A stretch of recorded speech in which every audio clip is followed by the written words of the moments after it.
If an air conditioner is running, but it's not cooling, fans are blowing and stuff like that, but they're just not getting cool air, what could that possibly be? Are there ways to prevent that from happening? For sure. I mean, the simple first things anyone can really check is going to be breakers. Of course, making sure maybe the outdoor unit is turned on. How can we tell if we have a tripped breaker in here or not? Do you see how all of these are turned in the same direction? They're all kind of turned to the inside. These are going to the left, these are going to the right. And you'll see that they're all very uniformly in line with each other. It's very easy to tell when one is not. And this one is actually turned off, but a tripped breaker looks like a breaker that's been turned off. It'll flip back like that.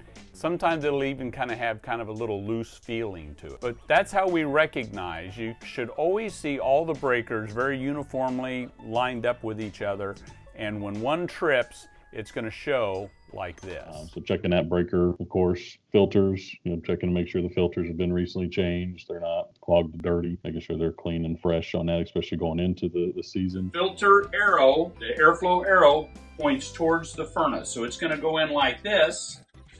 Now the arrow is pointed towards the furnace. Airflow is going to be proper. It's going to have the proper reinforcement on the back side of the filter to keep it from falling apart. Make sure all the registers are open. The airflow is coming out of all the rooms, so you're not causing issues with those being closed and causing problems back on the unit. Also, I think a lot of times when people are asking about their air conditioner running, but it's not cooling, it might be cooling, just not enough. Yeah. What about prevention of this happening? Yeah, I mean, definitely having it checked out by an HVAC company. As far as maintenance to it, cleaning the condenser coils, making sure filters are changed, making sure all the components are working properly, making sure you have the proper airflow through the system, all that kind of stuff will definitely help to keep that system running, make sure it's still running as efficient as possible so you're not overpaying utilities and comfortability. It's not working properly because of it's just not running right. Really recommended. I mean, that's not just by us being in the field, but also the manufacturers recommend having that stuff done to make sure that things working properly for you. All right, thanks so much.